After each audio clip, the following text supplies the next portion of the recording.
on signe avec la Caisse des dépôts, c'est la première convention régionale qui se passe comme ça en France d'ailleurs.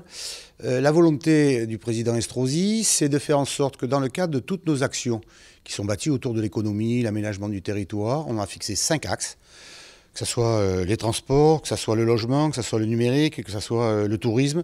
On a systématiquement dans les OIR qui sont mis en place derrière, c'est-à-dire grosso modo on doit lever à peu près 50 milliards, à peu près 50 000 emplois pour arriver à développer l'économie sur notre territoire. Comment nous pouvons développer ce territoire ensemble? Pour le développer ensemble, il faut le faire à la Caisse des dépôts. Porteur de projet, connaissant le territoire, se basant sur une stabilité, une volonté politique, sur des choix stratégiques, à ce moment-là, il y a un développement commun. Ça veut dire quoi? Exemple simple.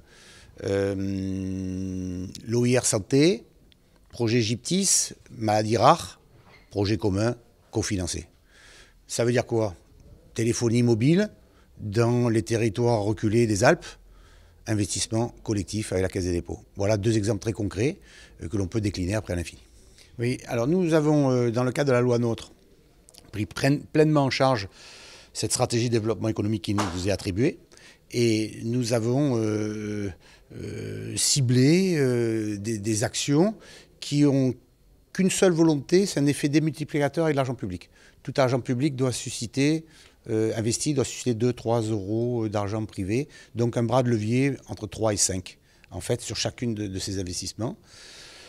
C'est la démarche que nous avons entreprise depuis plus d'1 an et donc nous avons recadré tout le fonctionnement de la région autour d'une stratégie simple. Toute décision qui doit être prise doit être pour le développement économique. C'est ce qu'on a mis en place avec le président Estrosi, c'est ce qu'aujourd'hui nous développons avec des différents partenaires, dont la Caisse des dépôts, ou d'autres acteurs essentiels sur la vie économique qui sont les chambres, par exemple, ou les unions patronales, mais aussi les syndicats qui nous expliquent que le développement de tel ou tel territoire passe par telle ou telle industrie ou par tel ou tel déplacement. Et donc nous choisissons, nous ciblons, et nous avons décidé d'avoir non pas un choix qui est un choix aléatoire, mais un choix ciblé avec un effet démultiplicateur.